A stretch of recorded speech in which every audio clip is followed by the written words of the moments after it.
من از این چارچوب جبری که در آن اراده و مسئولیت انسانی مدفون شده خودم رها کردم، رفتم به دنبال مذهبی یا به دنبال مکتبی یا فلسفه‌ای یا اصلا رفتم به دنبال عدم اعتقاد لاابالیگری. منم دنبال اینم که فقر رو ریشه‌کن بکنیم، ظلم رو ریشه‌کن بکنیم، آزادی انسان رو تأمین کنیم و دنبال مذهبی هستم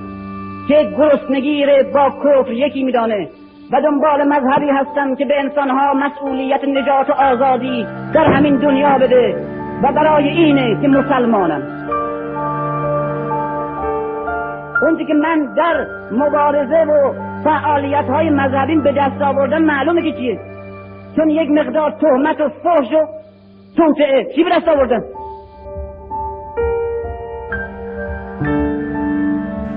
و راهی که نه میدونم تا آخر عمر هم اگر تلاش کنم شب و روز به همه یه زندگی فدا کنم، نه به عنوان بت روشن فکران در اون جناح چیزی میشم و چیزی گیرم میاد و نه به عنوان یک چهره مقدس مذهبی در اینجا، و هر دو رو از دست میدم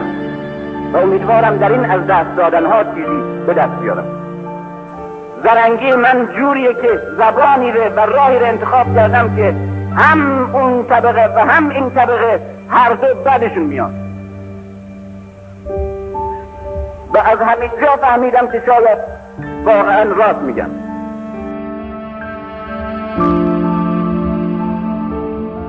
معتقدم که من میتوانم سرنوشت خودم را و جامعه خودم را بسازم. معتقدم تقدیر من به دست خود من است و به اراده خود من و به انتخاب خود من.